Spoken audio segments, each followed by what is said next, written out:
하나님의 은혜를 기억하자라고 하는 제목으로 오늘 말씀 함께 살펴보고자 합니다. 고린도 교회의 이야기를 이렇게 듣다 보면 고린도 교회 문제는 그냥 옛날 이야기가 아니구나. 오늘 우리 시대의 교회의 이야기구나 하는 것을 이제 이렇게 보게 됩니다. 이런 모습들이 교회에 자주 등장하기 때문에 그런 것입니다.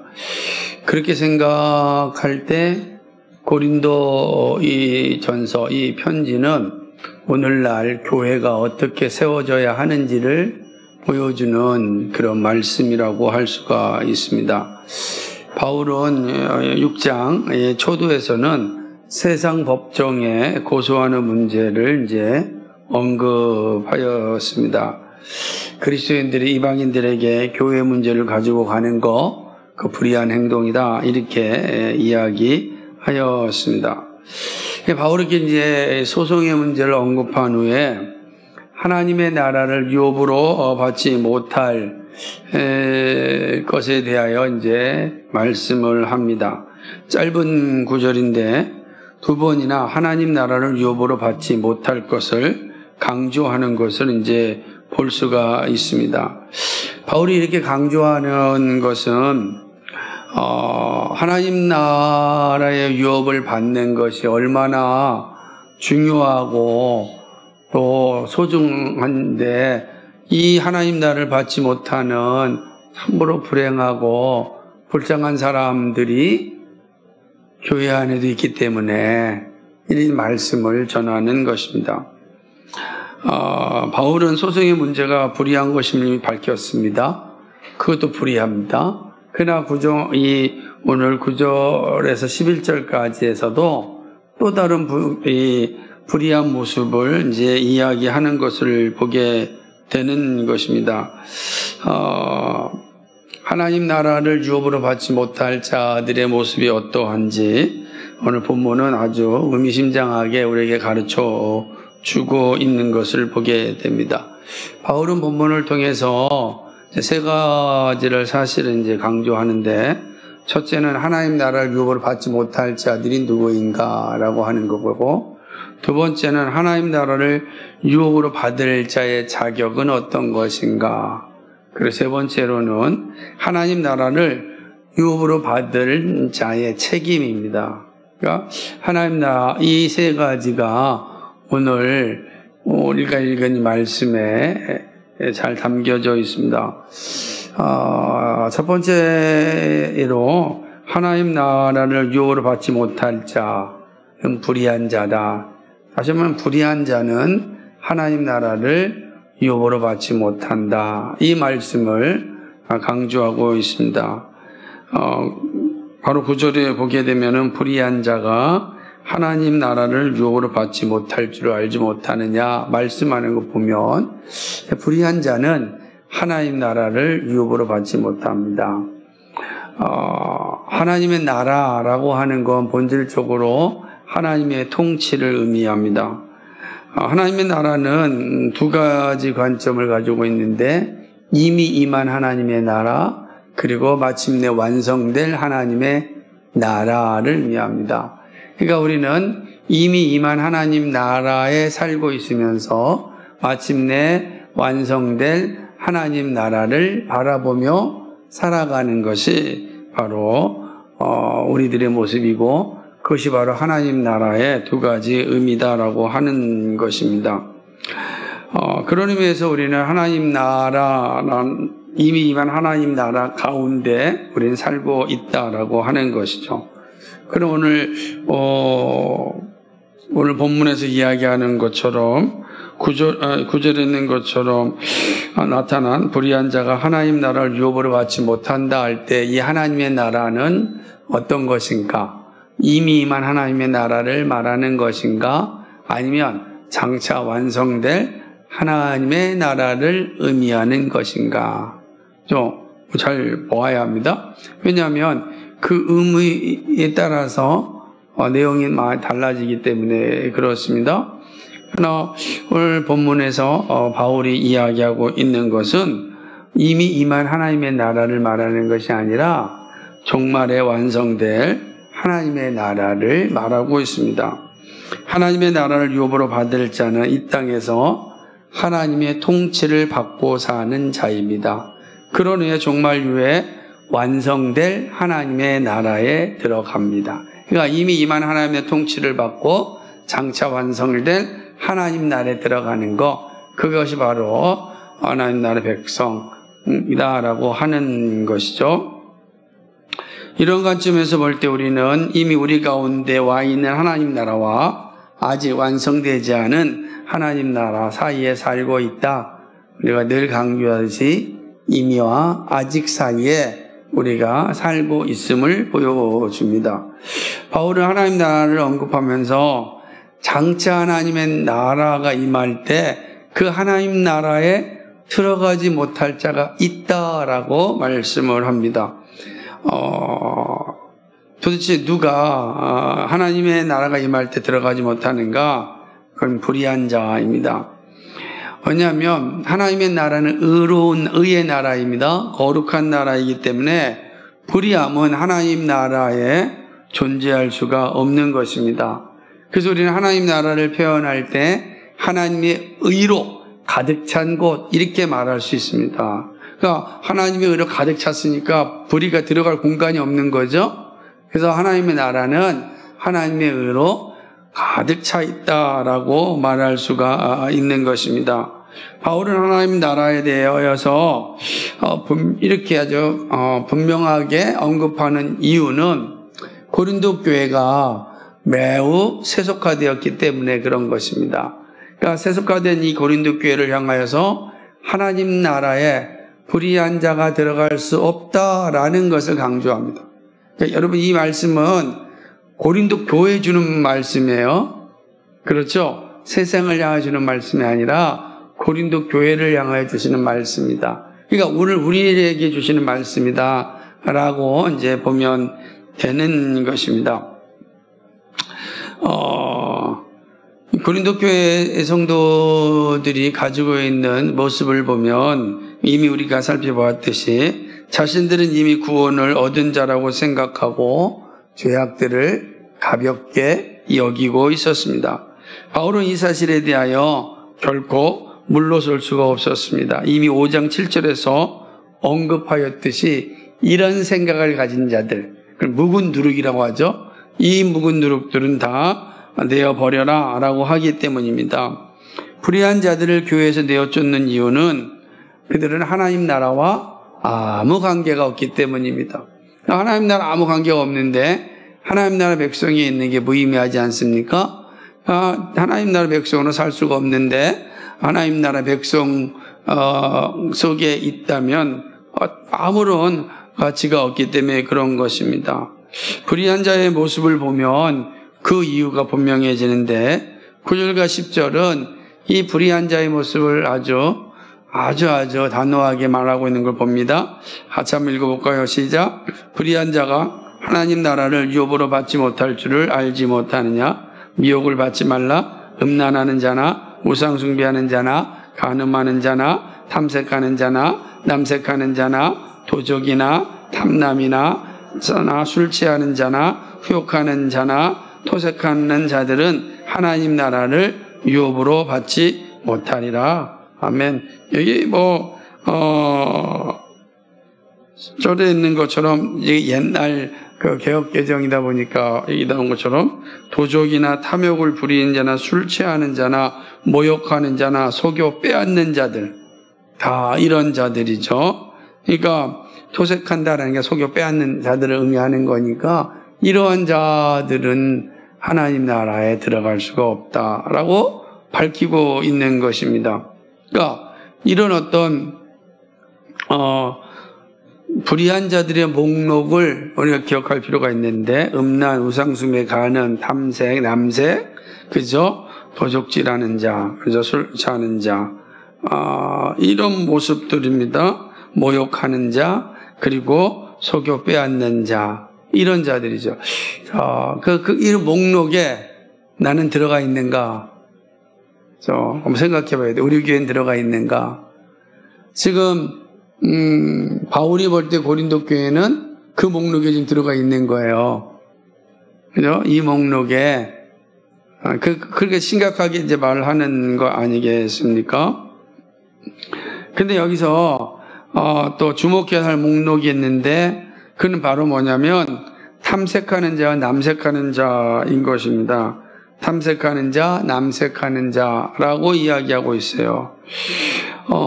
다른 목록은 사실은 5장 10절과 11절에서도 이미 밝혔어요. 그래서 한번 볼까요? 5장 10절과 11절을 보면은 뭐라고 씁니까?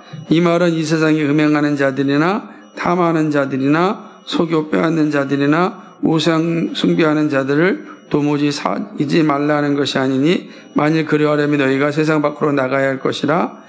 이제 내가 너희가 쓴 것을 만일 어떤 형제를 일컫는 자가 음행하거나 탐욕을 부리거나 우상 숭배하거나 모욕하거나 술을 취하거나 속여 빼앗거나 사기도 사기도 말고 그런 자는 함께 먹지도 말라미라.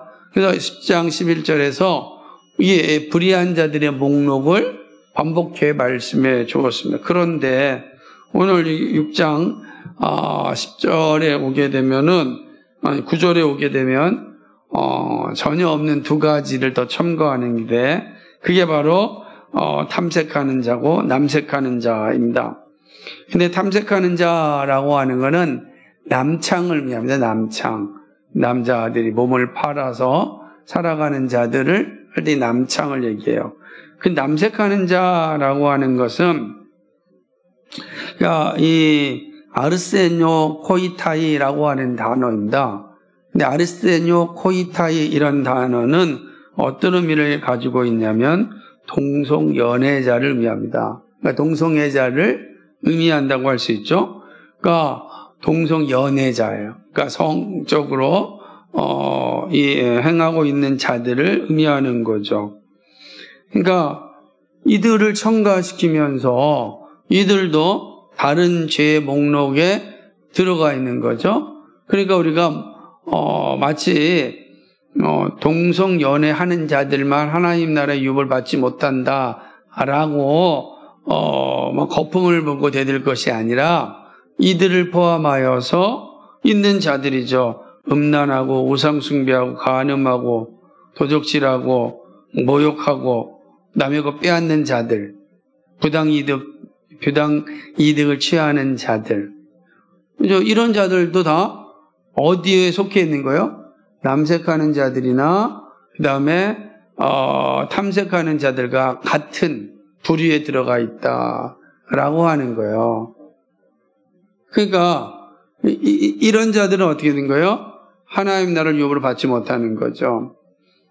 잘 기억하셔야 돼요. 그러니까 남창이나 동성연애자들도 절대 하나님 나라 유업을 받지 못해요. 그런데 그들만 받지 못하는 것이 아니라 우상숭배하고 간음하고 거짓말하고 남 모욕하고 속여서 빼앗는 자들도 같은 죄다라고 하는 것입니다. 한국교회가 이 부분에 있어서 정신을 바짝 차려야 되는 것입니다. 그러니까 뭐 묻은 개가 뭐 묻은 개를 뭐라 그런다라고 이야기하듯이 정말로 한국교회 거룩하지 못한 상태에서 오로지 이 두 부분만 특별히 악한 죄라고 끄집어내는 건 그 성경을 바르게 이해하는 건 아닙니다. 다 같은 죄다. 하나님 앞에 다 같은 죄다. 그러니까 우리가 이 모든 죄를 다 용서해야 되는 것입니다. 회개해야 되는 것이죠. 하나님 앞에 용서함을 받고 회개함을 받는 것이 정말 필요하다라고 하는 것이죠. 근데 여기서 불의한 자라고 하는 의미에는, 그러니까 불법을 행하는 자지만 불의하다라고 하는 의미에는 이런 의미가 포함되어 있습니다. 반복과 의도적으로 그리고 지속적으로 죄를 짓는다라는 의미가 불의하다라는 데 써 있는 거예요. 근데 우리가 이 말은 자주 듣지 않겠어요? 그죠? 그리스도인들은 거듭난 사람은 죄를 짓지 않는다라고 요한일서에서 말을 할 때에 그 의미가 어떤 의미라 그랬어요? 반복적으로, 의도적으로, 지속적으로 죄를 짓지 않는다라고 하는 의미라. 우린 다 죄 지을 수 있거든요. 죄 짓지 않고 사는 사람 없잖아요. 그죠? 우리 연약하기 때문에 죄를 져요. 그런데 불의하진 않단 말이에요. 계속 불의하다라는 거 뭐죠? 계속해서 뭐에 빠져 있어요? 음란에 빠져 있고, 우상숭배에 빠져 있고, 간음에 빠져 있고, 그리고 뭐죠? 이 몸을 파는 일을 하고 있고, 이거는 탐색한다라는 건 남창기도 하지만 당연히 마찬가지죠. 남창뿐만 아니죠. 여창도 마찬가지겠죠. 그리고 뭐죠? 남색하는 거, 동성애도 마찬가지죠. 멈춰야 되는데 멈추지 않는 죄, 그 죄는 바로 회개함을 받지 못하는 죄다 라고 하는 겁니다. 그래서 히브리서 6장에 있는 것처럼 한 번 비침을 받고 다시 범죄한 자는 용서함 받지 못한다 할 때 거듭난 사람이 아니다라고 하는 것을 우리가 해석할 때 그 의미에 포함되어 있는 건 불의한 자들이다. 어떤 자들이요? 반복적으로, 의도적으로, 지속적으로 이러한 범죄를 저지르는 자들입니다. 그 범죄에서 나오세요라고 할 때 그 말을 듣지 않고 반복적으로, 의도적으로, 지속적으로 죄를 짓는 겁니다. 이런 사람들은 하나님 나라를 유업으로 받지 못한다라고 하는 거죠. 불의한 자들은 철저하게 자신의 욕망에 사로잡혀 사는 자들입니다. 그래서 이들은 이웃을 파괴하고 하나님이 세우신 가정을 허무는 일에 앞장서는 사람들이죠. 그러니까 하나님 나라에 합당하지가 않죠. 하나님 나라에 합당하지가 않다. 그러므로 하나님 나라를 유업으로 받을 수 없는 자들이다 라고 하는 겁니다. 이 두 가지를 잘 기억하셔야 돼요. 그러니까 하나님 나라를 유업을 받지 못하는 자 어떤 자들인데 불의한 자입니다. 불의한 자는 어떤 자입니까? 의식적으로, 의도적으로, 반복적으로 죄를 짓는 사람이다 라고 하는 거예요. 그리고 오직 자기 욕망에 빠져 살아가는 자들이다. 그죠? 이런 자들은 하나님 나라를 유업으로 받지 못한다. 근데 이런 자들에게 나타난 모습이 뭐가 있느냐 할 때 이들의 목록을 보여주고 있는 것입니다. 우리는 불의한 자들의 목록을 우리가 잘 기억해야 됩니다. 두 번째는요, 그렇다면 하나님 나라의 유업을 받을 자의 자격은 무엇인가 라고 하는 것입니다. 하나님 나라의 유업을 받을 자의 자격은 어떤 것인가? 불의한 자가 의로운 자가 될 수 있는 길은 무엇인가? 라는 질문이겠죠. 그죠? 왜냐하면 의로운 자가 하나님 나라의 유업을 받잖아요. 그럼 어떻게 의로운 자가 될 수 있을까요? 불의한 자가 스스로 의로운 자가 될 수 있겠습니까? 없잖아요. 그죠? 불의한 자가 스스로 의로운 자가 될 수 없어요. 본질상 불의한 자였기 때문에 우리는 결코 의로운 자가 되어서 하나님 나라를 유업으로 받을 수가 없습니다. 그렇다고 한다면 하나님 나라를 유업으로 받을 수 있는 그런 일은 무엇인가? 그것은 바로 하나님의 은혜라. 그러니까 이 하나님 나라를 유업으로 받을 수 있는 자격은 하나님의 은혜입니다. 하나님의 은혜를 받은 자가 하나님 나라를 유업으로 받을 수 있다라고 하는 거죠. 그래서 11절에 이 사실을 말씀하고 있어요. 11절 가실까 시작. 너희 중에 이와 같은 자들이 있더니 주 예수 그리스도의 이름과 우리 하나님이 성령 안에서 씻음과 거룩함과 의롭다 하심을 받았느니라. 아멘. 놀라운 사실이죠. 너희 중에 이와 같은 자들이 있다. 그죠? 있더니, 그러니까 교회 안에 누가 있었다는 거예요? 원래 불의한 자들이 있었다. 원래 너희들이 불의한 자들이었다. 라고 하는 거예요. 그런데 고린도 교회가 불의한 자들이었는데 이 말은 예수 믿기 전에 모든 사람들의 상황을 잘 보여주는 말이기도 합니다. 그런데 어떻게 됐습니까? 있더니 주 예수 그리스도의 이름과 우리 하나님의 성령 안에서 씻음과 거룩함과 의롭다 하심을 얻었다라고 하는 것입니다. 불의한 자였던 우리가 예수 그리스도의 성령으로 말미암아 씻음과 거룩함과 의롭담을 얻었다. 이건 새로운 변화를 말하는 것입니다. 우리가 예수님으로 말미암아 새로운 존재로 태어났습니다. 씻었다, 새로운 존재가 됐다. 이것은 다른 표현으로 얘기하면 세례를 의미하기도 하는 것입니다. 그리고 거룩한 존재로 변화되었고 불의에서 떠난 의로운 존재로 인정받았다라고 하는 것이죠. 이렇게 된 놀라운 변화는 우리에게 있는 것이 아니라 하나님의 은혜라. 에베소서 2장 8절에서 너희가 그 은혜를 인하여 믿음으로 말미암아 구원을 얻었나니 이것이 너희에게서 난 것이 아니요 하나님의 선물이라. 즉 하나님의 은혜가 있었기에 우리가 불의한 자의 자리에서 떠날 수 있었습니다. 그러니까 우리는 원래 이러한 어떤 불의한 자에 살았기 때문에 우리는 하나님 나라의 유업을 받지 못한 자였어요. 그죠? 근데 우리가 하나님 나라의 유업을 받을 수 있는 것은 하나님의 은혜가 임하여서 우리하여금 불의에서 떠나게 한 겁니다. 그러니까 모든 게 하나님의 은혜잖아요. 이걸 인정을 해야 되는 거야. 근데 교회 안에 있는 사람들이, 고린도 교회 안에 있는 사람들이 내 힘으로, 내 지식으로, 내 능력으로 거룩하게 되었고 구원받았다 생각하는 거예요. 그럼 그 사람 어떤 사람이에요? 지금 상태가? 어떤 상태예요? 그런 사람의 상태가요? 불의한 상태잖아요. 이해가 되세요? 그러니까 교회 안에 있는데 나는 내 힘으로, 내 지혜로, 내 능력으로 구원받았다라고 있는 거예요. 아니, 우린 스스로 불의함에서 의롭게 될 수가 없는데 내가 스스로 될 수 있다 생각한다는 건 불의한 자예요. 그럼 뭐요? 불의한 자인 그들에게 뭐가 있는 거예요? 여전히 이 죄의 목록이 있는 거죠. 그럼에도 불구하고 뭐요? 자신들은 구원받았으니까 이제는 그 어떤 죄에서도 자유롭다 이렇게 생각하는 거죠. 바울이 분명히 얘기합니다. 아니다 라고 하는 거예요. 우리가 어렵게 될 수 있는 건 오직 하나님의 은혜다라고 하는 것입니다.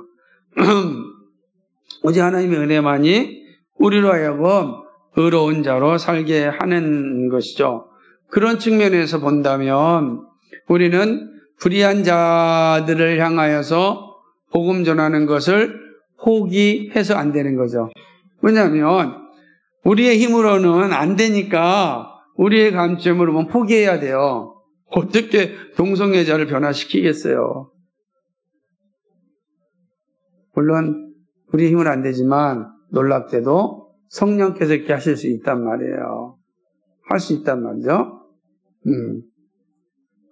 이 얘기를 하는 거예요, 지금. 각종 이 죄악 가운데 살아가는 자들을 변화시키는 건 우리의 힘이 아니라 하나님의 은혜라. 그러니까 우리는 그 무엇도 포기해서는 안 된다라고 하는 것입니다. 누구에게도 하나님 나라를 유업으로 받을 자격이 없습니다. 오직 하나님의 은혜로 말미암아 믿음으로 얻을 수 있습니다. 그런 측면에서 고린도 교회가 새겨야 될 건 뭐죠? 하나님의 은혜에 대한 감사예요. 오늘 우리가 새겨야 될 게 뭡니까? 하나님의 은혜에 대한 감사라고요. 오늘 우리가 가지고 있어야 될 자세죠. 왜냐하면 오직 하나님의 은혜만이 하나님 나라의 유업을 받을 수 있기 때문에 그렇습니다. 그러니까 우리는 뭘 감사해야 돼요? 하나님의 은혜를 감사해야 되는 거예요. 그리고 하나님의 은혜를 받은 사람들은 자기를 내려놓고 그리고 모든 사람에게 자신이 받은 이 놀라운 은혜의 복음을 전하는 겁니다. 그렇지 않겠어요? 왜? 내가 그렇게 변화됐으니까. 하나님의 은혜로 내가 변화됐으니까. 그 누구도 더 변화될 수 있는 겁니다. 그러나 마찬가지로 하나님의 은혜가 임하지 않으면 결코 하나님 나라를 유업을 받을 수가 없어요. 또한 하나님의 유업을 받았다고 하는 사람이 하나님의 은혜가 아니라 자기의 능력으로 자기의 열심으로 되었다고 생각한다면 그는 여전히 불의한 자리에 있는 겁니다. 이 사실을 지금 고린도 교회가 망각하고 있으니 바울이 정확하게 가르쳐 주는 겁니다. 하나님의 은혜만이 하나님 나라를 유업으로 받을 수 있다라고 하는 것이죠. 불의한 자를 살려주신 하나님의 은혜와 사랑을 결코 잊어서는 안 됩니다. 마지막 중요한 것은 하나님 나라를 유업으로 받을 자가 가지고 있는 책임입니다. 되게 중요한 거죠.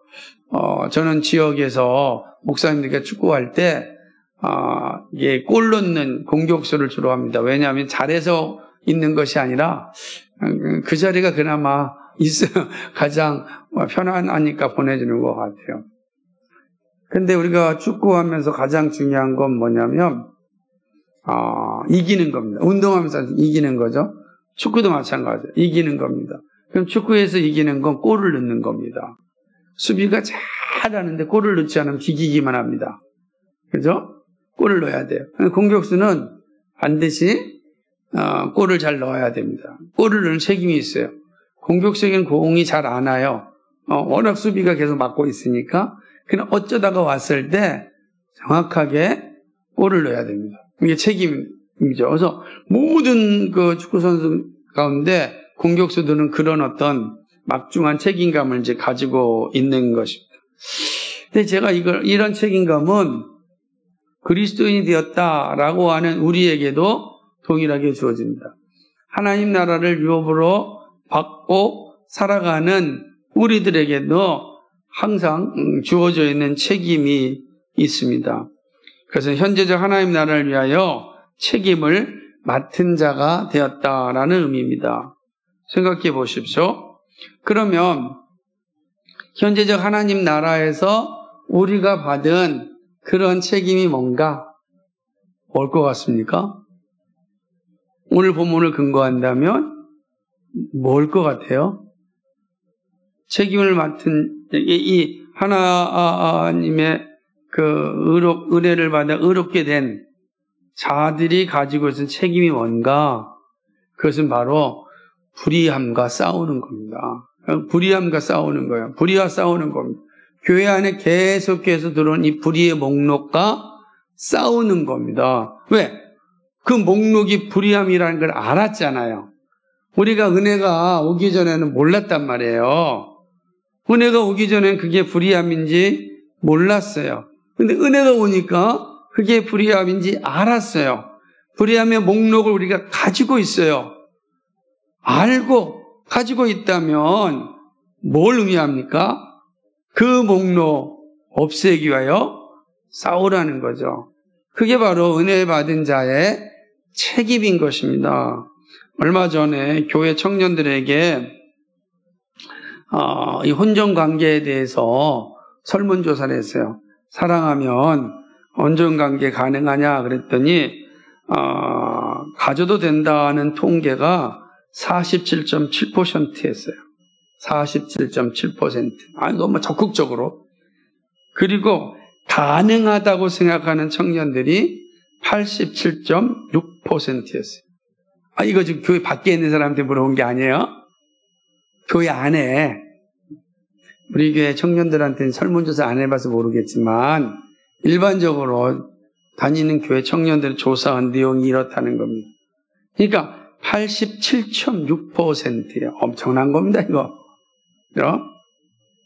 예수 믿지 않는 사람은 이루 말하면 그냥 100%.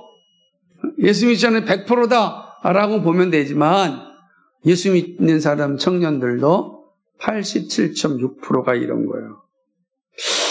이들이 결혼하면 건강한 가정을 이룰 수 있을까? 잘 모르겠어요. 한쪽은 회의적이십니다. 회의적이죠. 그러다 보니까 한국은 전 세계에서 이혼율 1위 국가 아닙니까? 이혼율이 1위 국가예요.